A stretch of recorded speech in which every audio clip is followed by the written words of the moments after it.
నారా చంద్రబాబు నాయుడు గారికి మీ పాదాభివందనాలు sir.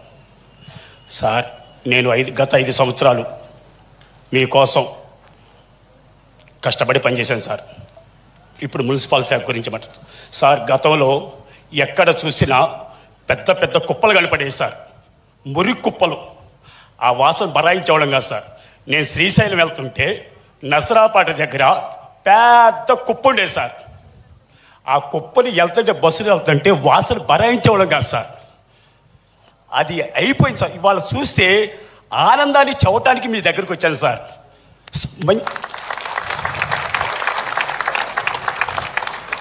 Sir, గతంలో వాటర్ మురికి నీళ్ళు వచ్చాయి సార్, చక్కని వాటర్ వస్తుంది సార్. నా ఆత్మసాక్షిగా చెబుతున్నాను సార్, నేను అబద్ధం వాడిన సార్. అబద్ధం వాడను. 1,00,000 మందిని అడిగినా చెబుతారు సార్. నేను కొన్ని వందల గ్రామాలు తిరిగి మీకోసం పనిచేశాను సార్. ఎందుకో తెలుసా? మీరు ఎందుకు ఓడిపోయారని ప్రశ్నిస్తే ఎవరు నాకు సమాధానం చెప్పలేకపోయారు సార్. 2014 నుంచి 2019 దాకా ఎలాంటి వర్క్ చేశారు చంద్రబాబు నాయుడు గారి గురించి చెప్పాను సార్. ప్రజలు ఎవరూ నాకు సమాధానం చెప్పలేకపోయారు సార్. ఎందుకు ఓడిపోయాడయ్యా బాబు గారు అని అడిగాను సార్. వాళ్ళ సమాధానం చెప్పలేక కొట్టబోయేవాళ్ళు సార్. 5 లక్షల మందిని కలిశాను సార్. 5 లక్షల మందిని 1,25,000 కిలోమీటర్లు తిరిగాను సార్ మీకోసం. 1,25,000 కిలోమీటర్లు. ఎవరిని అడిగినా చెబుతారు సార్ 5 లక్షల మందిని. నా పేరు కొల్లా నాగ సుబ్బారావు. గోరంట్ల ఎవరిని అడిగినా చెబుతారు సార్. నేను 5 లక్షల మంది తిరిగానా లేదనేది 5 లక్షల మందిని అడిగినా చెబుతారు సార్. ఈ చుట్టుపక్కల గ్రామాలు మొత్తం అడిగినా చెబుతారు సార్. అది అంత పనిచేస్తారు సార్. నన్ను కొన్ని వందల మంది కొట్టబోయారు సార్. అయినా సార్ నేను బరాయించి నారా చంద్రబాబు నాయుడు గారు ఉంటే రాష్ట్రం అభివృద్ధి చెందిద్ది, పిల్లలు బాగుపడతారు. రాష్ట్రం అభివృద్ధి కావాలంటే నారా చంద్రబాబు నాయుడు గారు కావాలి. మీరుంటేనే సార్ పిల్లలకి బంగారు భవిష్యత్తు. లేదు సార్, నేనేదో అంత ఇదిగా చెప్పాను సార్. అప్పుడు వాళ్ళందరూ బావగారు అన్నగారు అంటే ఒకరికొకరు కలుపుకొని పోండి, మీ బిడ్డల భవిష్యత్తు బాగుంటుందంటే అందరూ కలిసి మెలిసి వచ్చారు సార్. వైసీపీ లేదు, జనసేన లేదు, టీడీపీ లేదు కదా, అందరూ చేత కలిసి పనిచేయించాను సార్. నేను అడిగినా చెబుతారు సార్. 5 లక్షల మందిని అడిగినా చెబుతారు సార్ నా గురించి.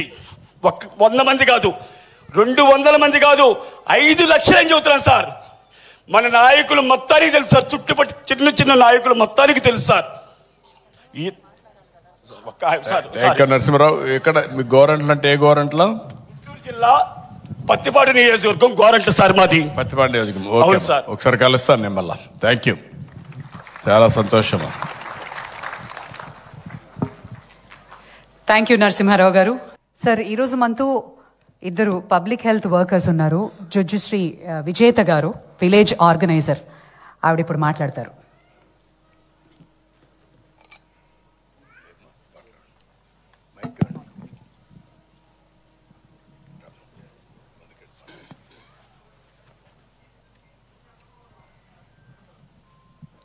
నా పేరు జుజ్జూరు విజేత అండి. నేను మునుకూతురు నుంచి వచ్చాను. మాది చిన్న గ్రామం, పల్లెటూరు, పొన్నూరు మండలం, గుంటూరు జిల్లా అండి. ముందుగా ముఖ్యమంత్రి గారికి నా వందనాలమ్మా. మేము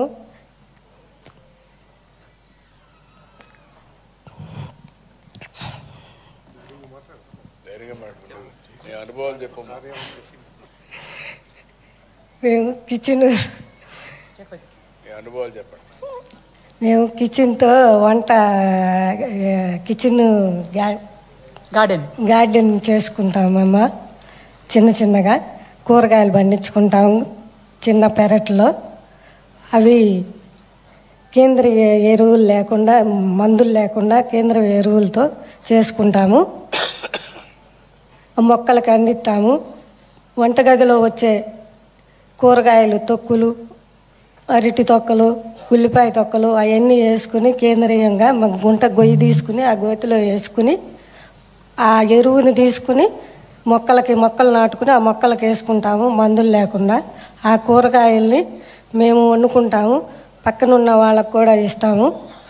అలా చేసుకుని అందరికీ చెప్పి అందరి చేత చేయించేస్తాము. మా గ్రామం అంతా ఇలాగే చేసుకుంటామండి. కొనము కూరగాయలు, టమాటా మొక్కలు, గోంగూర, తోటకూర, చుక్కకూర, బచ్చల కూర, బెండకాయ, దొండకాయ, పొట్లకాయ, బీరకాయ ఇవన్నీ పండించుకుంటాము మేము.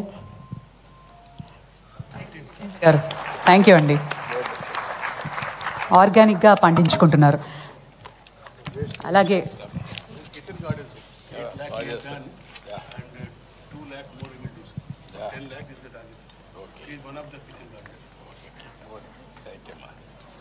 తౌడురాజు గారు పబ్లిక్ హెల్త్ వర్కర్గా పనిచేస్తున్నారు. నా పేరు తుపాకుల తౌడురాజు అండి. మాది పార్వతీపురం, మన్యం జిల్లా, సాలూరు మున్సిపాలిటీలో పిహెచ్ వర్కర్గా పనిచేస్తున్నాను నేను. నాకు సాలూరులో 23వ వార్డు రామా కాలనీ ఏరియా ఒక 350 ఇల్లులు అప్పగించారు. ప్రతి ఇంటికి 3 డబ్బాలు ఇవ్వడం జరిగింది. తడి చెత్త, పొడి చెత్త, వేస్ట్ చెత్త. దీని గురించి వాళ్ళకి అవగాహన కల్పించి తడి చెత్త, పొడి చెత్త సేకరణలో ఉదయం 6 గంటల నుండి రోజు డోర్ టు డోర్ కలెక్షన్ చేస్తుంటాను.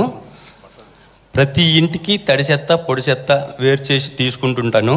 అందులో అవగాహన లేని వాళ్ళకి అవగాహన కల్పిస్తుంటాను. తడి చెత్త అంటే ఇది, పొడి చెత్త అంటే ఇదే, తడి చెత్త అంటే ఇది, పొడి చెత్త అంటే ఇదంటే వాళ్ళకి అవగాహన కల్పిస్తూ ప్రతిరోజు ఉదయం 6 గంటల నుండి 10:30, 11 గంటల వరకు నాకు ఇచ్చిన ఏరియా అంతను క్లీన్ చేస్తాను.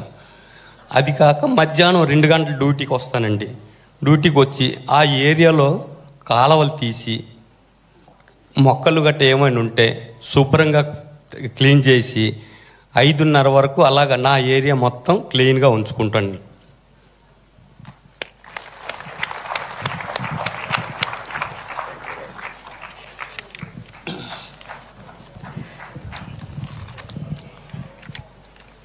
సీఎం గారి ఇంటరాక్షన్కి ముందు మంత్రివర్యులు నారాయణ గారిని మాట్లాడవలసిందిగా కోరుతున్నాం.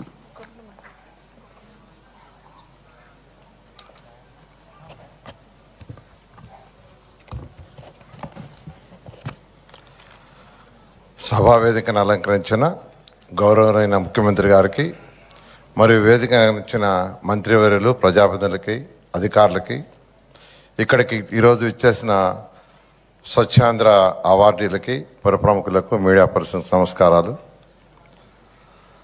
ఈ స్వచ్ఛాంధ్ర కార్పొరేషన్ ఏదైతే ఉందో, ఈ స్వచ్ఛాంధ్ర కార్పొరేషన్ ద్వారా ఆంధ్ర రాష్ట్రంలో స్వచ్ఛమైన రాష్ట్రాన్ని చేయాలని ముఖ్యమంత్రి గారు ఇచ్చిన నిర్దేశంతో ఈరోజు ఈ రాష్ట్రంలో మున్సిపల్ శాఖ వచ్చేస్తుంది. అయితే ముఖ్యమంత్రి గారు ఎప్పుడు ఒకటే చెప్తారు, ఇది ప్రజల యొక్క అందరి భాగస్వామ్యంతోనే మనం దీన్ని అచీవ్ చేయగలం. అలా కాకుండా మనం అచీవ్ చేయలేమని వారు చెప్పడం, దాని మీదనే వారు ప్రతి నెల 3వ శనివారం వారే స్వచ్ఛందంగా ఒకరోజు దీన్ని స్పెండ్ చేస్తూ ఈరోజు ఈ కార్యక్రమాన్ని ముందుకు తీసుకుపోతున్నారు. ముఖ్య ఉద్దేశం ఏంటంటే ప్రజలందరికీ అవేర్నెస్ని క్రియేట్ చేయాలనే ఉద్దేశంతో. అదేవిధంగా ఈ యొక్క కార్యక్రమాన్ని చేస్తూ గత సంవత్సరం అక్టోబర్ 2వ తేదీ మచిలీపట్నంలో కార్యక్రమం చేసేటప్పుడు ఆ రోజు ఎంత లెగసీ రాష్ట్రంలో ఉందని అడిగారు. 85 లక్షలు ఉందని చెప్పడం జరిగింది. ఆ రోజు అక్కడే సభలోనే నన్ను అడిగారు, ఎంత పీరియడ్ ఇది కంప్లీట్ చేస్తారంటే